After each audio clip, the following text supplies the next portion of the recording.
आज मैं आपको बताऊंगा कि अगर हमारे पास दो वेक्टर्स हैं, सपोज एक वेक्टर ये ए है अपने कोऑर्डिनेट्स फॉर्म में x1 i cap, y1 j cap और z1 k कैप। दूसरा वेक्टर आपके पास है x2 i cap, y2 j cap और z2 k कैप। तो इनका जो डॉट प्रोडक्ट होगा वो कितना होगा, a dot b equal to i के कोफिशिएंट की मल्टीप्लाई यानी x1 x2, y के कोफिशिएंट की मल्टीप्लाई यानी y1 y2 और k के कोफिशिएंट की मल्टीप्लाई यानी z1 z2।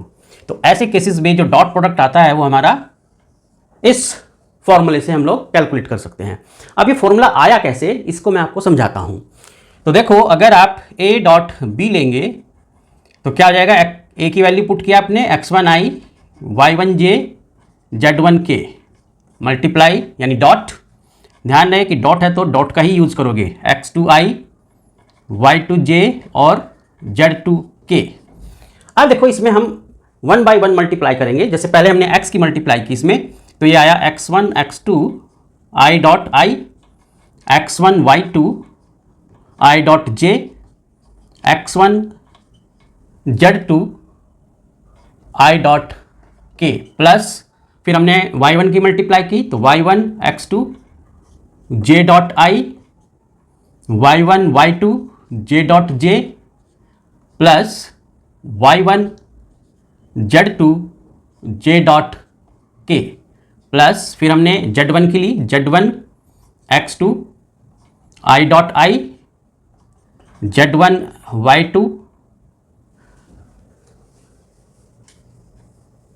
तो अब हम जो है इस z1 की मल्टीप्लाई करेंगे इसमें पूरे में, तो z1 x2 k dot i, z1 y2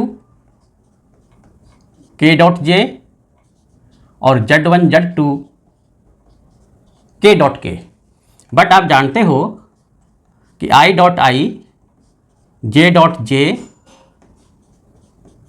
k dot k 1 होता है और i dot j dot k और k डॉट i हमेशा 0 होते हैं, क्योंकि इन दोनों के बिटवीन एंगल 90 डिग्री होगा और cos 90 0।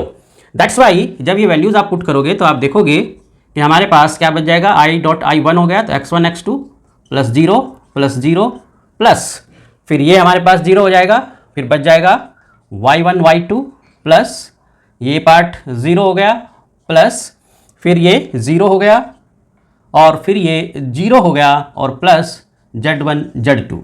तो इस तरीके से जो a डॉट b आ गया हमारे पास वो आ जाएगा x1 x2 y1 y2 plus z1 z2।